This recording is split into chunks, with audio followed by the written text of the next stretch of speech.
Bonjour à tous, bienvenue sur Info 83. Le 25 novembre, c'est la journée internationale de lutte contre les violences faites aux femmes. Et dans le cadre de cette journée internationale, une campagne numérique portée par plusieurs associations qui ont travaillé en collaboration avec les services de l'État pour porter ce message. Tu n'es pas seul, t'es pas seul, c'est le nom de cette campagne. On va en parler ensemble avec plusieurs actrices de cette campagne, des rôles importants qu'on va décrire. Nous sommes tout d'abord avec Chantal Molines. Bonjour Bonjour. Chantal. Expliquez-nous un petit peu votre rôle dans cette campagne. Bien, écoutez, cette campagne est un peu le fruit d'une intelligence collective, puisqu'effectivement, il y a un collectif d'associations qui ont une portée régionale, mais qui ont également des représentants au sein des départements. Donc ici, le Centre d'information des droits des femmes et des familles et le planning familial varois. Et effectivement, on a travaillé ensemble pendant plusieurs semaines sur la déclinaison, l'organisation et la création d'une campagne avec les services déconcentrés de l'État du droit des femmes et de l'égalité. Et donc, on a un représentant dans chaque département. Et le fruit de cette collaboration, qui était, j'allais dire une belle collaboration, ça a été effectivement la création de 4 clips, vidéo, donc qui effectivement ciblent, donc au niveau de l'information, les 16-25 ans pour effectivement leur expliquer que, il est possible d'agir et que tu es pas toute seule. C'est important. Tu pas toute seule et on n'est pas seul aujourd'hui en plateau. Deux autres femmes sont autour de la table. Je vous les présente. Il y a d'abord Aline Estragon. Aline Estragon, bonjour. Bonjour. Alors vous dirigez, vous coordonnez le planning familial dans le Var depuis 2 ans. Vous êtes conseillère conjugale et familiale, hein, Oui. c'est votre cœur de métier. Vous faites partie de ces nombreuses associations qui ont participé à la campagne T'es pas seule. Et à nos côtés, enfin, Laïs Durand. Vous êtes Bonjour. juriste de formation et vous dirigez le centre d'information hein, qui concerne, je crois, les droits des femmes, Mmh. mais aussi des familles Droits dans des le femmes et des Var. familles, voilà, association, agréée par l'État, hein, et dont l'agrément est inscrit dans le code de l'action sociale et des familles. Alors, on est 4 femmes autour de ce plateau aujourd'hui. Est-ce que, les violences faites aux femmes, c'est une affaire de femmes seulement, Chantal? Non, dans une société qui se veut égalitaire, c'est pas l'affaire de seulement des femmes. Effectivement, ça impacte beaucoup plus, les femmes et c'est bien pour ça qu'il y a une mobilisation sans précédent d'ailleurs, il faut le dire. Mais bien évidemment, une société égalitaire, c'est la mobilisation aussi des femmes et des hommes qui la composent. C'est aussi la mobilisation de toutes les femmes. C'est un sujet qui nous concerne toutes. Aline, quel est le profil, des femmes que vous avez, vous, parfois, au bout du fil pour de l'information ou le profil des femmes dont on sait qu'elles sont victimes, de violences au sein de leur couple? Il y a 2 questions. Il y a quel public, vient nous voir ou quel public on touche dans nos actions et quel est le profil des femmes victimes.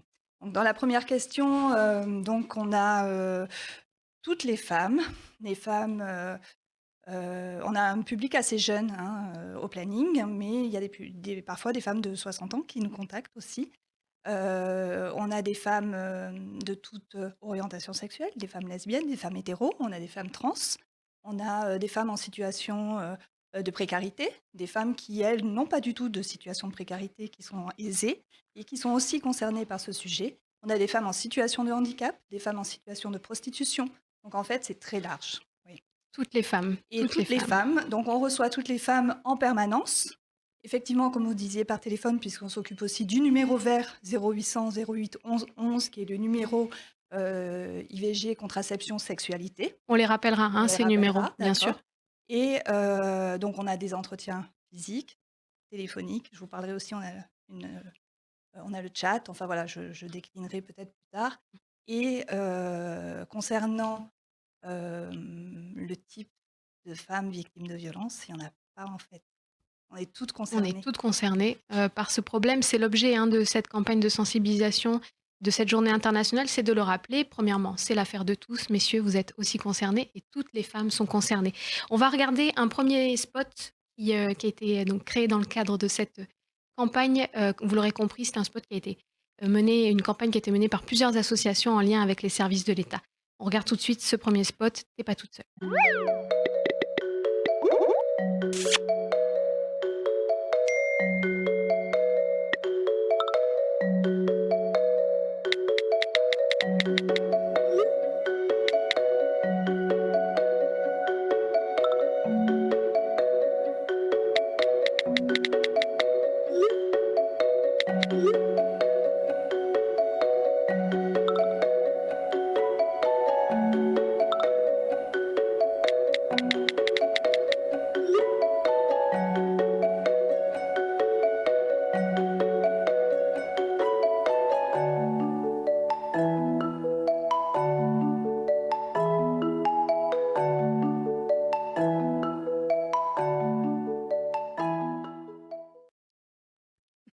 pas toute seule, voilà, c'est le nom de cette campagne, vous l'aurez compris.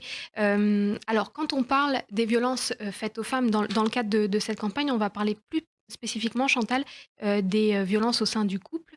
Les violences au sein du couple, c'est pas que, les violences avec son conjoint ou sa conjointe, au moment même, ça peut être aussi des réalités, beaucoup plus subtiles que ça. Oui, bien sûr, ça peut être d'abord des violences aussi avec un ex-conjoint, hein, subi, ou aussi malgré une séparation. Ça peut concerner effectivement tous les âges. Ça a bien été souligné, hein, les profils sont divers. Il y a autant d'histoires qu'il y a de femmes. Et donc, du coup, nous, effectivement, les femmes, on les retrouve un peu partout. Donc, les violences au sein du couple, on l'entend par les violences dites conjugales, qu'on a appelées très longtemps violences conjugales. Et quand on parle de violences conjugales, on entend des violences, bien sûr, physiques, psychologiques, administratives également, économiques. Et donc du coup, effectivement, c'est assez global. On peut être victime de violences au sein du couple, donc dites conjugales, et ne subir que du harcèlement. Je veux dire, c'est pas rien, hein, mais je veux dire, et ne pas avoir de subir de violences physiques. Mais du coup, on aura beaucoup plus de mal aussi à prouver, hein, et à être accompagné aussi pour effectivement amener des éléments de preuve si on dépose plainte. Mais globalement, pour le plus grand nombre, ce sont les violences conjugales, hein, donc qui sont dans le parler, on va dire, quotidien Bien des sûr. gens. Laïs Durand, informer, c'était important pour vous que cette campagne donne de l'information. Pour vous, c'est une grosse partie du travail? Tout à fait. Hein, c'est le quotidien des CIDFF, c'est notre première mission. Hein, qu'on soit sur l'accès au droit, sur l'insertion professionnelle, sur le soutien à la parentalité, sur la promotion de l'égalité femmes-hommes, hein, qui sont le cœur de métier des CIDFF hein, au niveau national. Notre première mission, c'est d'orienter, d'informer, pardon. Plutôt, je voulais dire d'informer. Et ensuite, pour mieux Et ensuite, orienter? voilà, je suis allée trop vite, c'est effectivement d'orienter vers les bons partenaires, hein, puisque un CIDFF a des missions et des actions généralistes sur les thèmes que je vous ai évoqués. Et donc, effectivement, sur les problématiques des violences faites aux femmes, on se doit aussi d'orienter, de mutualiser nos compétences avec les partenaires sur le territoire. Aline, est-ce que informer, c'est important? Enfin, c'est important pour tout le monde de s'informer, de bien connaître, justement les relais, les interlocuteurs, interlocutrices possibles? Oui, c'est d'autant plus important qu'en fait, il y a une multiplicité d'associations, et on ne rentre pas, il y a plein de manières d'être informé, plein de portes d'entrée différentes. Il y a, des portes d'entrée sur les réseaux, il y a des portes d'entrée quand on vient en planning, c'est une porte d'entrée qui, au départ, n'est pas spécifique violence, qui est plutôt accès à la santé sexuelle. On vient chercher un moyen de contraception, on vient, faire un entretien avec une conseillère pour savoir si on décide de garder ou pas sa grossesse, on décide de faire un avortement.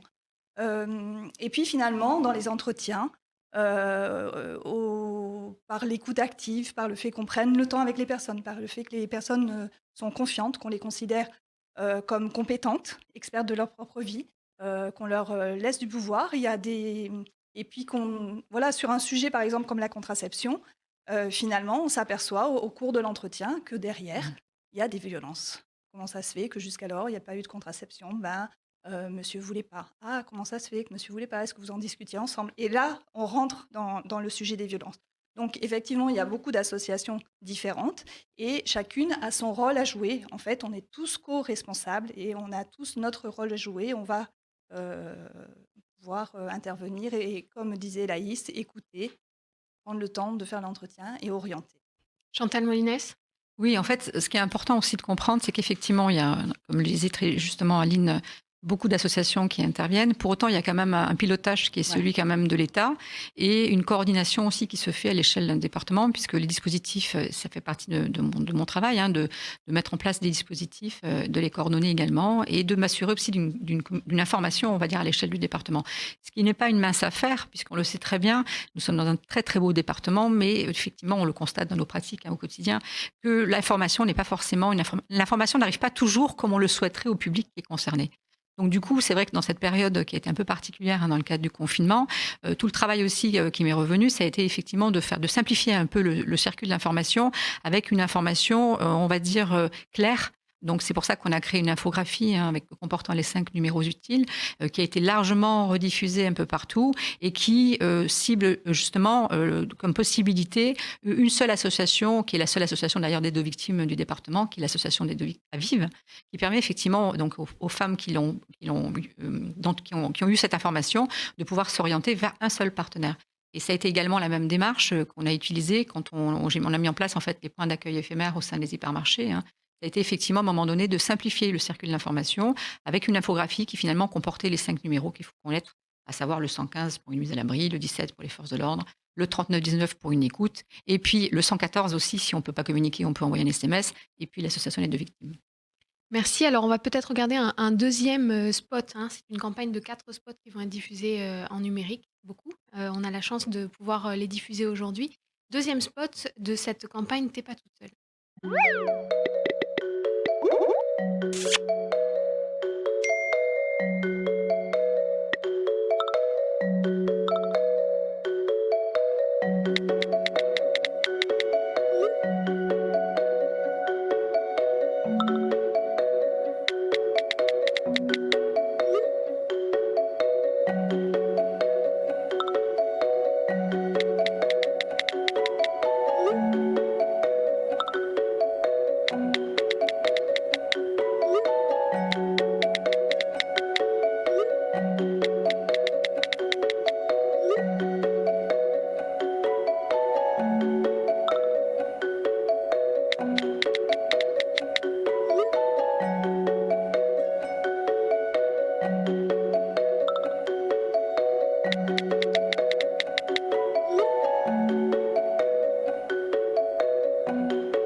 T'es pas toute seule. Cette campagne qui nous parle des violences faites aux femmes au sein du couple, c'est une campagne de sensibilisation. On en parle aujourd'hui, d'autant plus qu'avec ce confinement, ce second confinement et le premier, on a noté une hausse des violences au sein du couple, des violences domestiques en général. Chantal, est-ce que c'est quelque chose qu'on ressent aussi dans le Var à notre échelle? Oui, en fait, cette année était un peu particulière parce que durant la première phase de confinement, on va dire entre la mi-mars et la fin mars, c'est le phénomène inverse qu'on a observé. C'est-à-dire que forcément, à un moment donné, les associations sont passées en télétravail, les institutions également. Donc en fait, la première inquiétude qu'on a eue, ça a été effectivement de ne pas de ne pas rompre le lien qu'on avait établi, donc les associations avec le public concerné. Et c'est vrai qu'on a plutôt remarqué le fait qu'il y avait presque un calme plat, mais qui annonçait quand même, c'était le calme qui annonçait un peu la tempête. À partir de début avril, en revanche, là effectivement, on a eu effectivement donc suite, je pense aussi à un effet qui était prévisible, une augmentation des violences intrafamiliales et des violences au sein du couple, puisqu'effectivement, il a été, j'allais dire, observé par les chiffres à l'appui, hein, qu'on constate 20% d'augmentation, hein, donc des violences intrafamiliales et notamment des violences conjugales. Donc la question qui s'est posée, c'était surtout à un moment donné comment arriver à garder ce lien avec ce public qui se retrouvait donc confiné, en sachant que les 15 premiers jours, le fait qu'il y ait un calme plat, le fait qu'effectivement l'auteur était peut-être un peu conforté aussi sur le fait que finalement madame était à sa portée, donc elle ne lui échappait pas. Puisque une des problématiques qui sont rencontrées, c'est la privation des droits fondamentaux de la femme, hein, au sein des violences au sein du couple. Et après, ça a été effectivement comment arriver à rétablir un lien avec ces publics. Donc on a développé également la téléconsultation. Les deux associations qui sont ici d'ailleurs travailleront et travaillent aujourd'hui dès à présent donc avec du matériel, hein, qui a été donc on a développé les moyens également pour qu'elles puissent s'équiper. Et ça a été aussi, effectivement, comment on peut, à un moment donné, revenir vers le public. Mais je pense que ce soit Laïs, que ce soit Aline, elles nous expliqueront hein, comment elles ont pu travailler pour ne pas rompre ce lien qui était très intéressant et très important surtout. Aline Estragon, je rappelle que vous êtes conseillère conjugale et familiale. Est-ce que vous avez aussi noté, vous, en cette année 2020 un peu particulière, une hausse des violences intrafamiliales? Ça veut dire des compagnons ou des compagnes envers leurs compagnes et aussi envers les enfants? Oui, tout à fait. Nous, on a effectivement, pendant le premier confinement et on a été uniquement en télétravail. Maintenant, on est à la demande des personnes, soit en télétravail parce qu'il y a des personnes qui ne veulent pas se déplacer et on respecte complètement, on fait des entretiens à distance, mais on fait aussi en présentiel cette fois-ci. En tout cas, on a eu plus de 30 d'appels, pendant la première période de confinement. Voilà, avec, effectivement plus de situations de violence et du coup, beaucoup plus problématiques effectivement, puisque des personnes qui ne pouvaient pas sortir de chez elles ou qui sortaient en cachette, Moi, j'ai en tête une situation où la personne a dû s'enfuir et où elle va alors que tout est confiné. Alors, finalement, après, on oriente. Enfin, c'est quand même des situations beaucoup plus compliquées. En fait, ça alourdit énormément les démarches qui sont déjà pas simples au quotidien. Mm. Tout à C'est fait. ça. Laïs? Oui, si je peux ajouter, Bien nous, sûr. effectivement aussi, nous avons noté une augmentation des demandes sur nos permanences d'information juridique généralistes et évidemment aussi sur le dispositif que nous portons au niveau de la gendarmerie de Draguignan, puisque nous avons une intervenante sociale en gendarmerie. Donc le premier confinement, forcément, a renforcé leur isolement. Nous, on s'est posé beaucoup de questions aussi quant à la présence des enfants au moment de ces violences-là, puisque le confinement a renforcé cette problématique-là. Le deuxième confinement, on le vit de la même manière que le planning, puisqu'on a essayé quand même de garder du présentiel. On n'est pas tout à fait dans le même confinement. Ceci dit, bien évidemment, les violences sont toujours présentes et on a pu aussi effectivement s'organiser et proposer la téléconsultation. Je pense notamment à notre intervenante sociale en gendarmerie qui a été dotée et je remercie Chantal Mouinès pour son soutien effectivement de matériel. Mais ce qui est important aussi de dire, c'est que on a toujours été présente avant et après ce confinement et que évidemment on aura toujours besoin de nous. Oui, vous trouvez les moyens de vous réinventer, de coller au quotidien Oui. des femmes Voilà. qui auraient besoin de Oui. soutien et d'aide. Et se réinventer aussi en tant que professionnel, parce que je trouve que, comme disait Chantal, un process s'est mis en place pendant ce confinement, de partage d'informations aussi entre structures, parce que comme on ne pouvait pas se voir, il a fallu quand même essayer de réfléchir à faciliter malgré tout le parcours de ces femmes.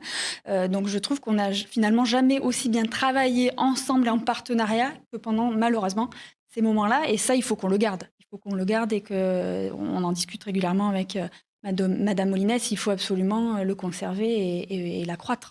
Oui, ça aura été une des leçons de cette crise sanitaire. L'union fait la force et vous en êtes un bel exemple.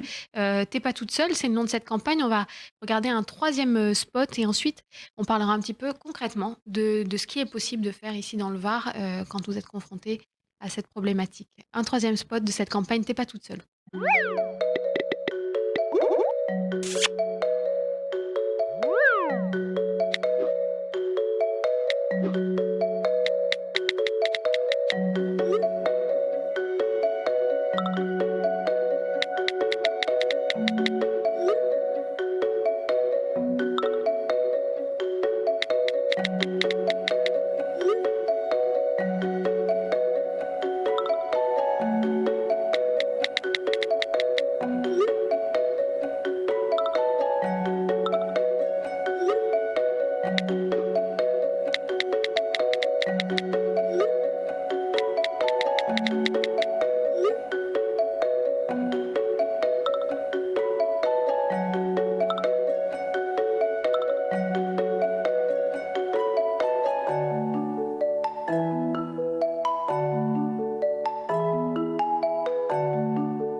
T'es pas toute seule, c'est le nom de cette campagne qui a été conçue, je vous le rappelle, en collaboration entre plusieurs associations du territoire, mais aussi les services de l'État. Alors concrètement, Chantal Molinès, qu'est-ce qui se passe ici dans le Var autour de cette question? Quels sont les moyens de prise en charge pour les personnes qui sont victimes de violences au sein de leur couple?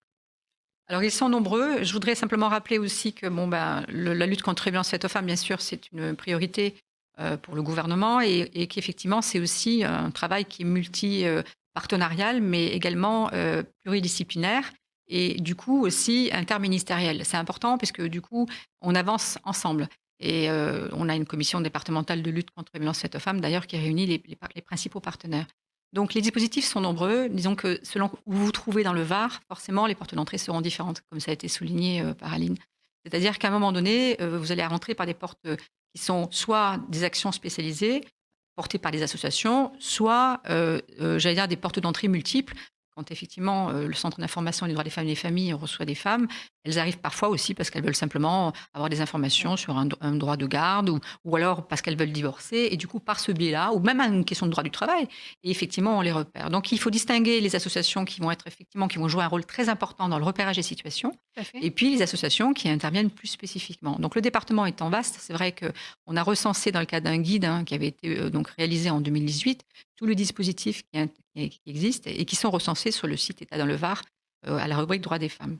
Donc, qu'est-ce qui se passe? On peut effectivement se retrouver face à dans une situation où vous voulez déjà être mise à l'abri. C'est la première chose.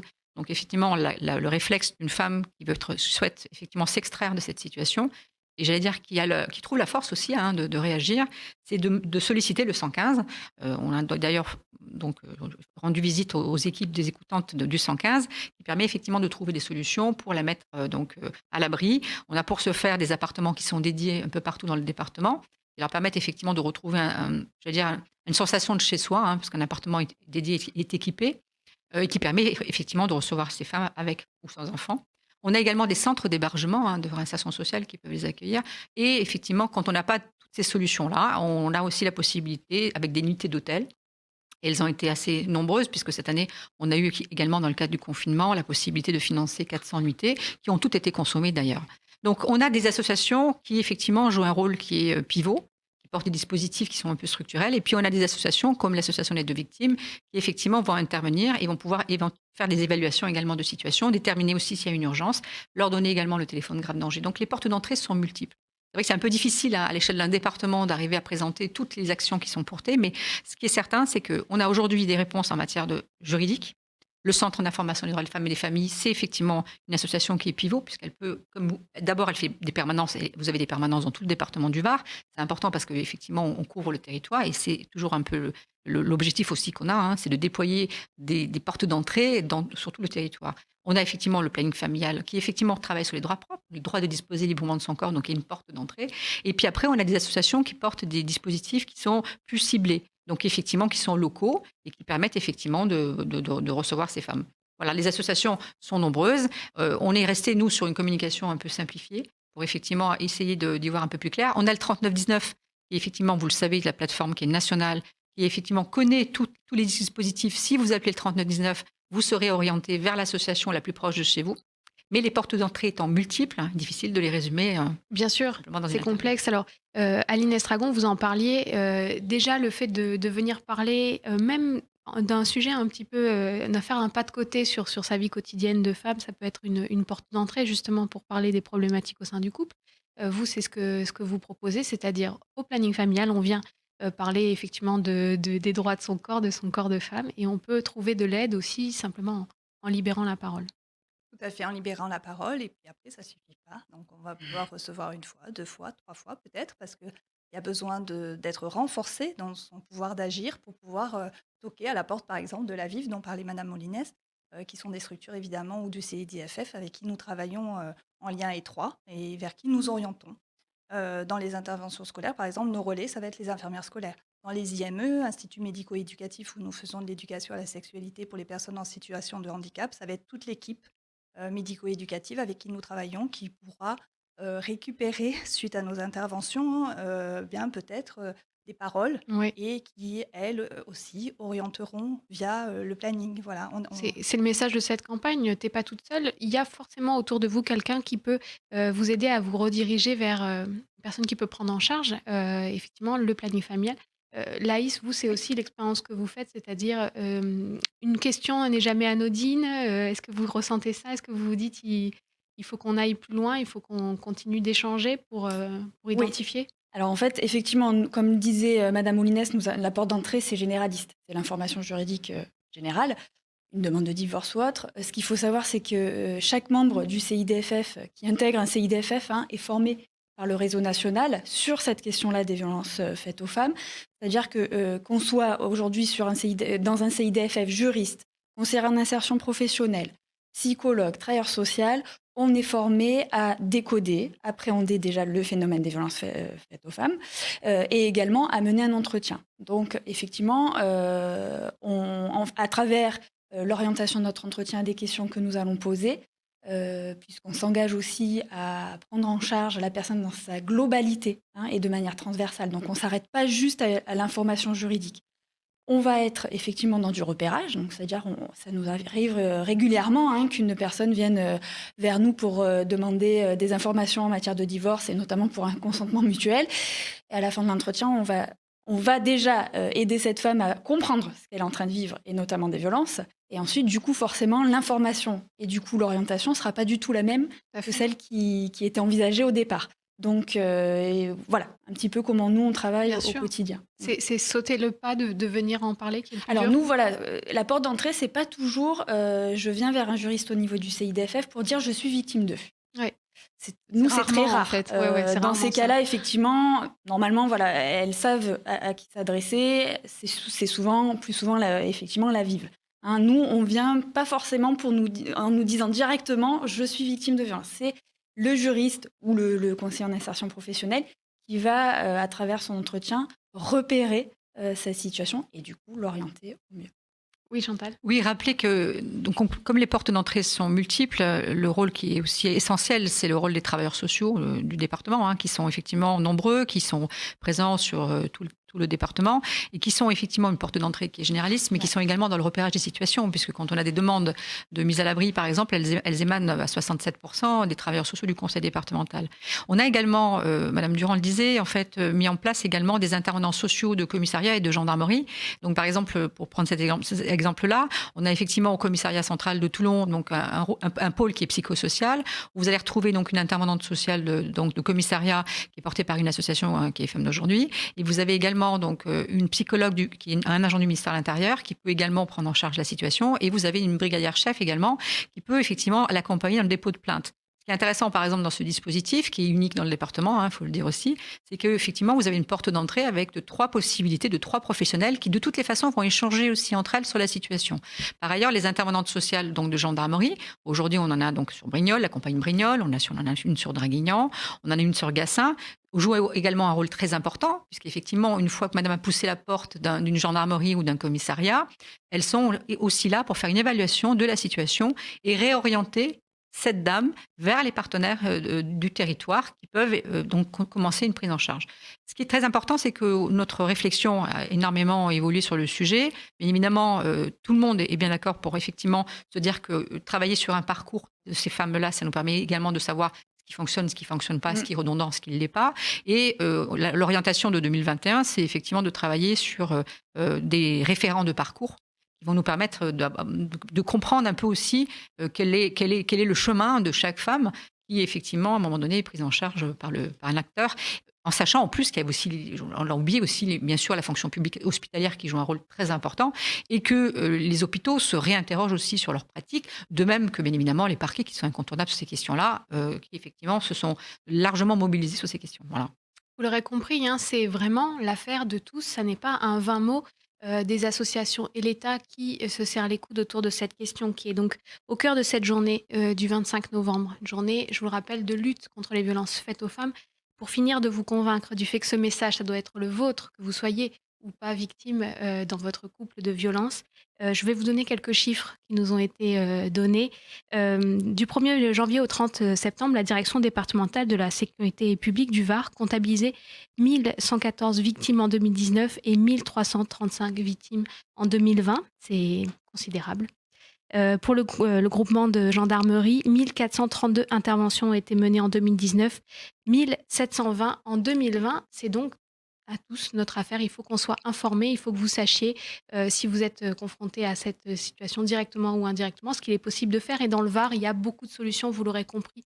Vous retrouverez beaucoup de ressources sur ce site qu'on vous a mis en lien, le site internet où vous trouverez toutes les informations et aussi ces numéros qu'on rappelle qui sont très importants. Merci beaucoup, mesdames, d'une part du travail que vous faites au quotidien sur notre territoire, le Var, et d'autre part d'être venues nous en parler.